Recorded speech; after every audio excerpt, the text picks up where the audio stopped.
number one, thank you for being here. I know you guys could be a lot of places. Thanks for covering the University of St. Thomas. Grateful for that.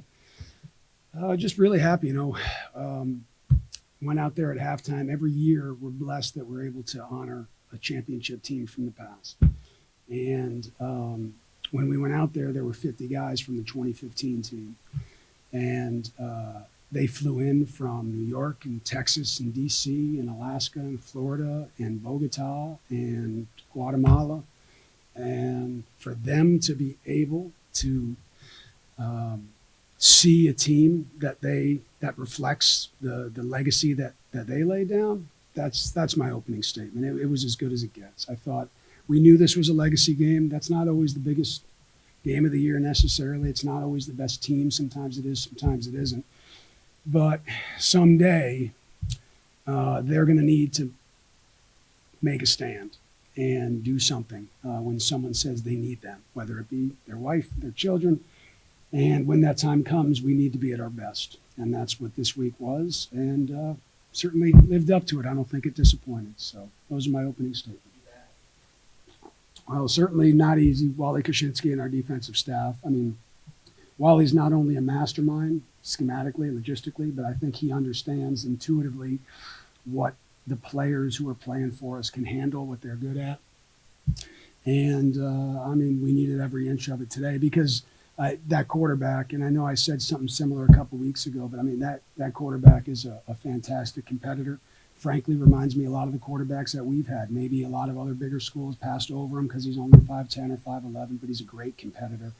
And you're right, their offense is dynamic and explosive, and it took every inch we had to be able to make it less. It wasn't not explosive, to make it less explosive. But I also thought that their defensive staff also did a really good job too. And, we got our shots in on offense and did what we needed to do on offense, but both defenses at different times played well today.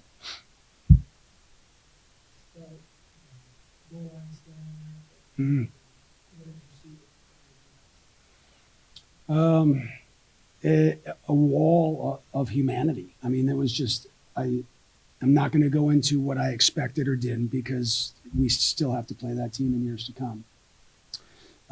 But the way that we were able to physically make a wall and move it backwards when they have some really good, talented players as well, I thought was awesome. And, even if it would have been a scenario where if you look earlier in the game, I think it happened twice. We're just paying attention to the goal line stand at the end.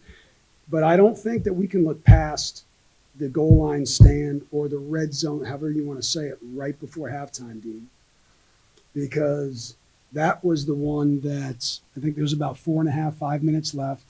Offense went for a 4th and 5, didn't get it. They were on a 60-yard field. They marched down, and we held them to a field goal. And I thought that was massive. Certainly great that Shaggy was able to get a field goal in early. That changed how things were decisions that were made in the game for sure.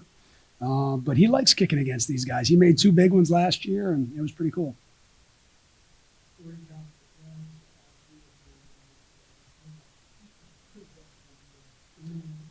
Yeah, well, we got to keep these fans in the stands, so someone's got to do it, right? So if this is how we got to do it, no, it's. I think it's. I can say it's gritty. I think it's more than that. I don't. This is not necessarily the way that we drew it up, but one of the things I love about our little team, and we're nothing special, but they are able to find ways to have incremental successes and stack those on top of each other to be able to put them in a position at the end and then come through at the end. And I think that that's a quality nowadays that's quite lost when people are looking for the big win or a big loss or whatever it is. And I think that intuition that they show is decidedly something that has been left from our forefathers in this program. And it was pretty cool to be able to see the last 3 weeks. But don't get me wrong, I'm fine if we can win by like 2 scores. That would be totally fine. And if that's not meant to be, then it's not meant to be. Yes, sir. Big game on the ground today. Sean had a pretty good game. Hope had 2 touchdowns. All right. How do you feel about how the run game has developed? Well, so I think to answer that, we have to start with the offensive line, right? We always have to start with the guys that don't get mentioned because you just mentioned 3 awesome players that deserve mention, but No one mentions Jason Laliberti, Shea Albrecht, Langston Robinson, and Alec Rasmussen, and Brock Stanek, and Matt Rink, and Dane DeMuth, and all those guys up front, right? They were great. What I thought was different about today's run game is, one had 100-something yards, the other had 85 yards, another had 50 yards. Those are good numbers, but they should be good numbers when, I don't know, you have 52 plays and 44 of them are runs, right? What I think is interesting, though, is they all bring something a little bit different to the table.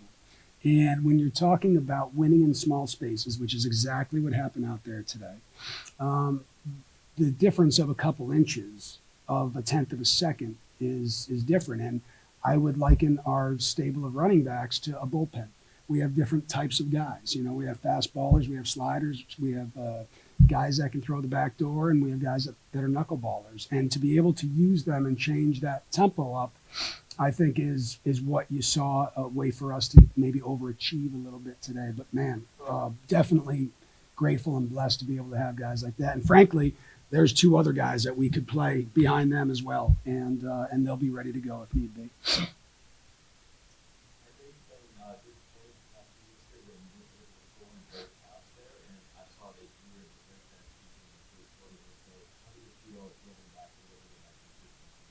Great question, and it's a little bit of consistency, right? At least it's a step in the right direction, but that's where it has to start. So I'm very happy with it. Tough to quantify what very happy is. I think we all would have felt a little bit better, at least the coaching staff would have, if we could have strung together a couple more first downs. There was a point in the fourth quarter where I even put it on my call sheet, and I said, there's probably, 14 minutes, 15 minutes left in the game, and I'm saying, guys, it takes 6 first downs. You get 6 first downs, this game is over, assuming we don't turn the ball over.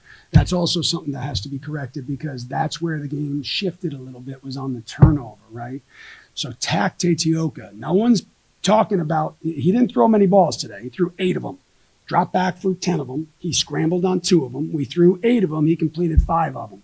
One of those was a impromptu finding the soft spot to one of our interior receivers.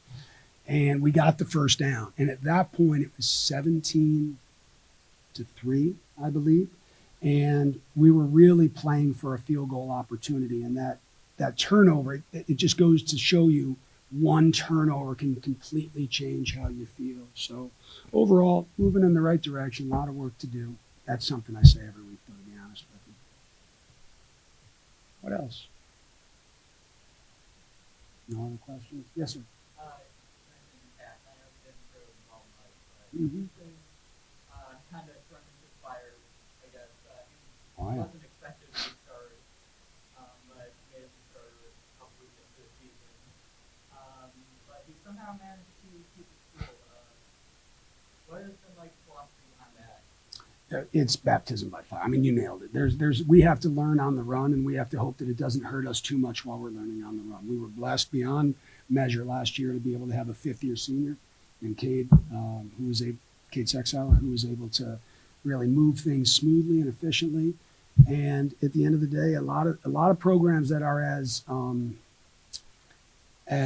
how would I say, their foundation is as strong as ours, don't play with a lot of young guys, let alone a young quarterback. And that's just where we are right now. And we're going to have to find a way to learn on the job with Tack. And it's very tough to do because you need reps and you need banked reps. And when sometimes you need to run the ball 44 times, the quarterback doesn't always get those bank reps, but that's where we have to be able to extend drives so that he can get better at that.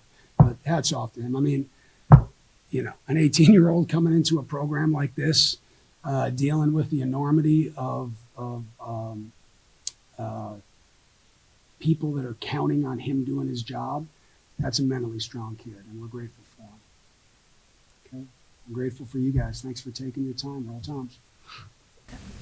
We are here with Hope Adebayo, junior running back, and Jack Mohler, senior linebacker. We open it for questions. Take us through that goal line stand, Jack. What was it like in the huddle and on the field? Yeah, so we were just staying locked in, wasn't treating it like anything else. We know we're going to bring our aggression level up, given that it's a goal line stand, and we're just trusting in our teammates and trusting in our brothers that we're going to get the job done.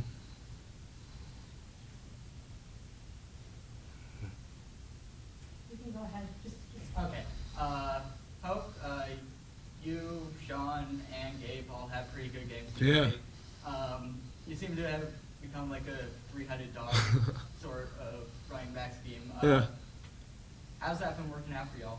Oh my goodness, I absolutely love those guys. Those guys are brothers to me, and we pick each other up. And just today was a day where we all ate, and I'm grateful for that. And love Sean and love Gabe. Those are good dudes. So I'm grateful that we all did well today. So Hope, freshman quarterback, so it seems like the offense is a little bit more conservative than you'd like, not throwing the ball as much. Does that put more pressure on the running backs to get the job done? no, Tack has an arm. Tack can throw the ball. I've seen him throw amazing balls, and we have amazing receivers. And so yeah, there is no pressure. When one is lacking, we pick each other up. But yeah, there's no pressure because we just do our job. Tough, roughing the passer penalty there for you. Take us through that in terms of what you saw and what developed there. Yeah, so I was a spy on that play, so I'm going to get the quarterback. I just wanted to make sure that ball was thrown before hitting him, and I got to be a little more thoughtful when approaching the quarterback, and so that's on me, and just got to be more thoughtful moving forward. Jack, big day for the defense, holding down this stellar Butler offense. Run me through how you guys managed to do it. Yeah, just having trust in our brothers that everyone's going to do their job and locking in. We had a great game plan coming in, trusting Coach K with his play calls and trusting each other with doing our job. And that's what turned out into a nice win for us, holding us down on D.